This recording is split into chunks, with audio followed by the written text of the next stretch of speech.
Welcome back to the Build Local podcast, where here we are educating, inspiring, and connecting with small business owners and entrepreneurs by telling the stories of struggle, but also success. My name is Scott Cunningham. I am one of the co-hosts here on the Build Local podcast. I am also the owner of Visual Element Media in Duncansville, Pennsylvania, and we are so happy to have you here joining us on this podcast today. Once again, I am being joined by my fellow co-host out in Ohio, actually right now, Chris Kansky. Chris, how are you, sir? I'm doing well, Scott. How about you? Pretty good. I mean, all things considered. I don't think that we've actually made this known right now, but while under all of this quarantine and self-distancing thing, we're recording these podcasts from our homes. And so that's kind of why it's been this like home kind of feel, but it's kind of cool too. Right. I think so. But yeah, my kids are downstairs. I have them set up in front of the TV. So hopefully they stay there. They have everything they need. But yeah, it's been interesting. Yeah, it's definitely been an interesting couple of days. So, for sure. But we have an awesome guest with us today. So Chris, do you want to talk a little bit about who she is? Absolutely. Our guest today is Charlotte Coley. She's the village administrator for the village of New Concord here in Ohio. And she's the chief administrative officer, and she manages and coordinates all of the day-to-day operations for the village. And she's been in this role for about 5.5 years.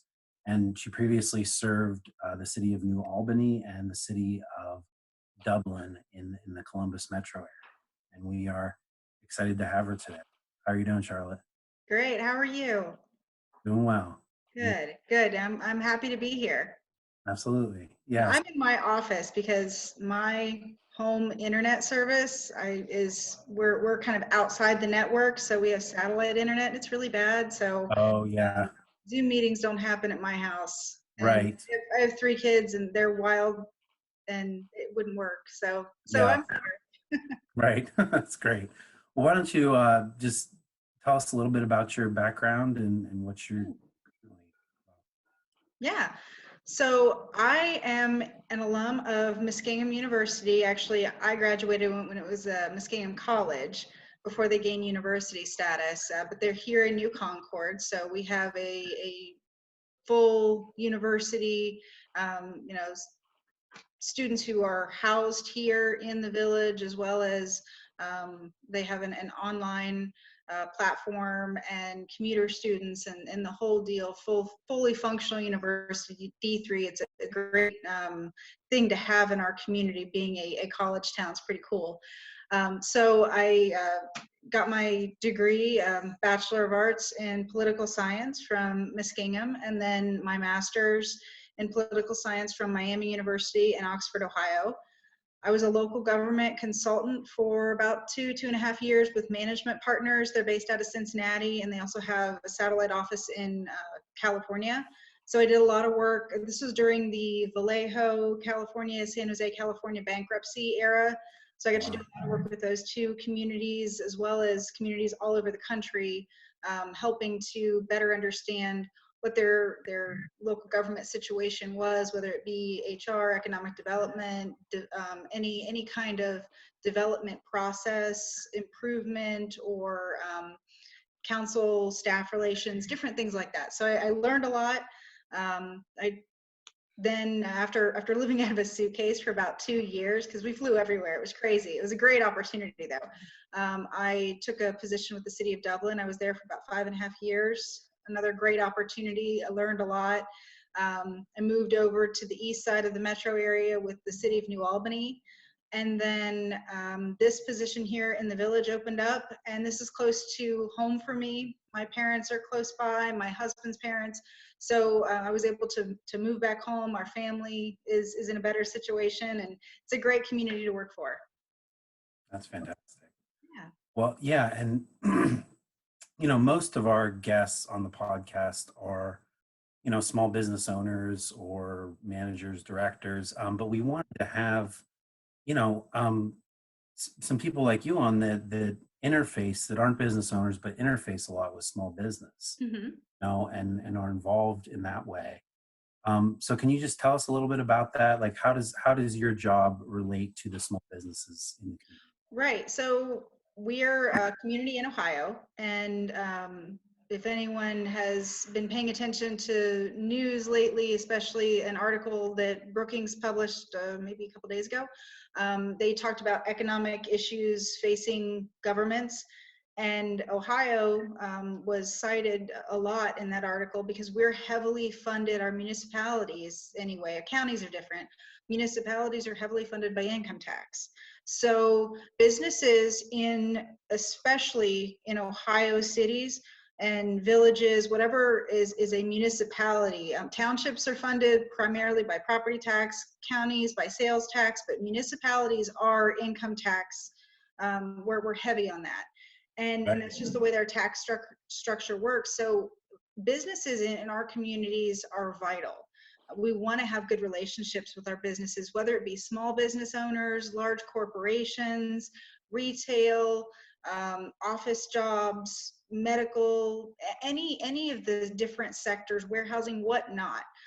It's very important for us to have a good relationship with our businesses, and also make sure that we are bringing businesses in and retaining the businesses that we have. Charlotte, whenever it comes to, being there for businesses and showing why, a business would want to plant, in your village, I mean, can you talk a little bit about what are some of the things that you feel you provide and that the village has to offer for small business owners, or even, like you said, a chain or a larger business? So just from a standpoint of something that is really important, especially for those larger businesses who have those needs for staff who are traveling from different places, or maybe they're shipping things or any of those, we are in a very prime location in terms of transportation. So US 40 runs right through our town. It's our main street. It's the old National Road. State Route 83 cuts down the north and south. Interstate 70 is on our southern border, and Interstate 77 is about 15 minutes away to our east. So having that type of access to interstate transportation and those major hubs is really important. So that's something it's pretty key for us. We're also in an area where our village is not big. It's about 2,500, give or take a couple hundred, depending on what the census comes back with, right? So we're not big, but we serve a very large population. We have a very large school district, and we're rural. We serve a couple counties. So even though we're in Muskingum County, we have access to lots of folks who are coming into our community for shopping, banking, church, school, whatever. So we have that ability to pull different people, and we're also situated within in the middle of two larger cities. So 15 minutes, 20 minutes either way. So we have access to bigger populations of people, supplies, different things like that. So we're in a good spot. In terms of what the village offers, we're a full service community. So we have a fully functioning fire department, EMS, our police department, 24/7 police department. They're great. They do business checks in the evenings when our business owners aren't there. They will actually check on businesses to make sure that things look good. Obviously, in our village hall, we offer a full range of services with we have a utility, so we offer water and sewer. So we do that in-house. So if anybody has any concerns or questions, it's a phone call or just stopping in to talk to us. So, we have our income tax folks, financial stuff, everything's here. We also have a pretty unique situation where the school district, the university, and the village all partner together to cooperatively fund and manage a recreation district, which is a big deal for a tiny town like ours. So we offer really cool programs and opportunities for people of all ages, not just kids. And that's, I think, a nice benefit if you're looking to locate a business here or trying to bring new employees in or attract anybody. Like, hey, you can come here. You get a small town feel, really friendly town, nice, well-maintained town, beautiful. But you also have access to, we don't have an opera, we don't have a, bowling alley or a mall or things like that, but we're close to those things. But we do have some fun, some ways that our community can interact, and you can be engaged in some activities with you and your family. So those are some of the things that we try to stress with businesses who are interested in locating here. Is like, hey, look at us, but let's look at us from a different perspective than maybe you would normally when you go into a bigger city. So you have to get creative when you're small. Right. We've lived here for about 5.5 years, and it is a great community. I can speak. Yeah, thanks. So, so I mean, you talked a little bit about the current state of things with the pandemic, and and I know we hear a lot about what the state government is doing and what the federal government is doing. How do you see local government's role during this time? And really, we're taking a lot of cues from state and federal. Obviously, they're the ones who are issuing the emergency declarations and coming down with the required guidelines for staying home or essential, non-essential businesses, things like that. So we kind of really have to work with them closely to make sure that what we're doing is not impeding any of their orders. But from our standpoint, what we can do is we can obviously try and promote local. We've always tried to buy as many of our supplies as possible from local businesses. So we try to support our local businesses, making sure that whether it's in a situation like we are now, where we can't always go into that business, or we can't do the things that we normally do, we're trying to do that. So obviously that's one way. With businesses on that behind the scenes side of things, they're in a situation where they're losing revenue. So you still have to pay bills, you still have to deal with all that kind of stuff. So we're trying to be as flexible as possible. Obviously, we're not going to be shutting off water or sewer services to anybody who isn't paying, and that's business and residential. But we know that businesses, especially those that are shut down right now, are in a tight spot. So once all this is over and we're working with everybody, we're going to be making payment arrangements for folks. We're not going to be shutting people down. That's not good for anybody. We need these businesses to thrive, whatever situation they're in. So I think it's going to be one of those situations where it's day to day. And if I'm open to suggestions that businesses have. Hey, this isn't working, but can we consider this? Well, yeah, let's talk about that. Let's figure out a way to make things work for you. So there's also a lot of information coming down from the state and the federal government and other groups. So one of the things that I think is important for us to do is try and disseminate that information out to make sure that everybody has access to it. So when I get things in my inbox and they say, small business loans or, economic recovery information, whatever, I try and forward that to our Board of Trade, who, is a group that works with all of our local businesses. They can then get that out to those folks and hopefully make those connections. So whatever we can do to help out, I think we're open to it, but this is new. So I'm encouraging people to have conversations with me. Yeah, I don't think anyone realistically can honestly say that they were prepared for this. No. This is unlike anything that, I've ever seen in my, short career, but even in talking with other people, this is something that they've never seen either.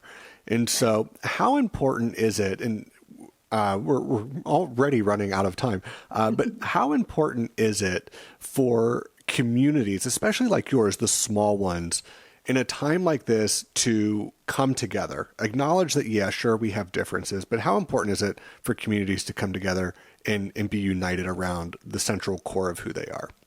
Right. So it's extremely important. So small communities, especially, we have we have a culture, you know, the people that are walking down the street. I have a even if it's not my routine, I know routinely who's going to be walking down the street when with their dog, or to go get the mail, or to go get a coffee, or whatever the case may be. So I'm a very, we see those folks in our front window.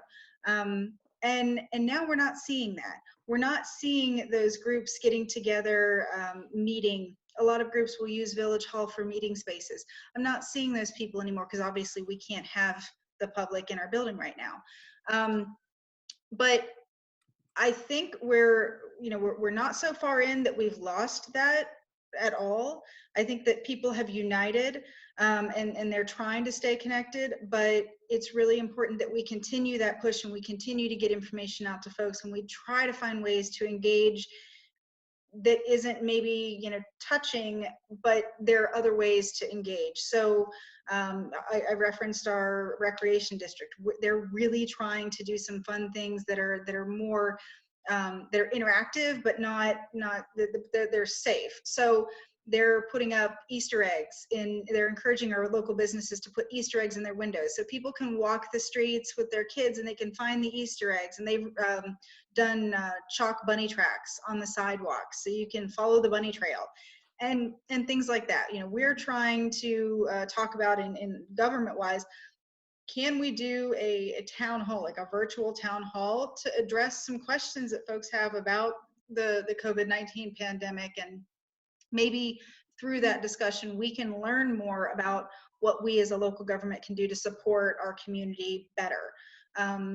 This is, like you said, this has never happened before in any of our lifetimes. No one knows how to do this the right way, and maybe there's no right way, but let's get some collective suggestions about how best to navigate it while we're doing it, and maybe we can come out on the upside. And I think we can. We're a pretty tight-knit community, so I really want to see, once this is all over, I want to see lots of hugs and reunions and things like that. And that, I know that's scary to say right now, but eventually I'm a hugger, so I miss that, and lots of other people, I miss the handshakes and I miss the interaction. So I think that hopefully we can get back to that point and get back to that place and be stronger, but it's going to take some time. Yeah, I think this is going to really show who we are as Americans. And my hope in what we're trying to do with this Build Local podcast is to give people that hope, to encourage them to build up your local communities, support people like you who are in positions that are having to make some of these decisions, that affect the community. And so as we wrap this up, Chris, any last initial thoughts that you have? No, I think that's fantastic. I think that's so important. And we've talked about this before. I think that's just part of our identity. Like you said, as Americans, that when hard things happen, we pull together, we support each other, we use creativity and the resources at our disposal. And it's a little harder to come together at this time because we can't physically get together. But it's great to see people like you, Charlotte, and just doing what they can to support them. So, yeah, thank you so much for taking the time to talk. Absolutely.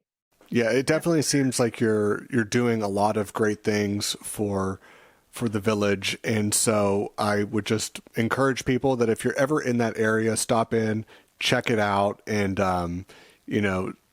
take a look at some of the small businesses that are there and give them some support. Yes. Unfortunately, that is all the time we have. So, Charlotte, thank you so much for taking a couple of moments to come by and chat with us today. Yeah, my pleasure. Thank you for having me. That's all the time we have for today. We just want to thank you all so much for watching and really go out, support local businesses as much as you can, as often as you can, for as long as you can. We understand that things are crazy right now, but if you do have the opportunity to support them, even if that's just encouragement, drop them an email or a comment on their Facebook page, or connect with them in some way to show them that you are there for them. So thank you again for watching, and we will catch you all in the next episode of the Build Local podcast.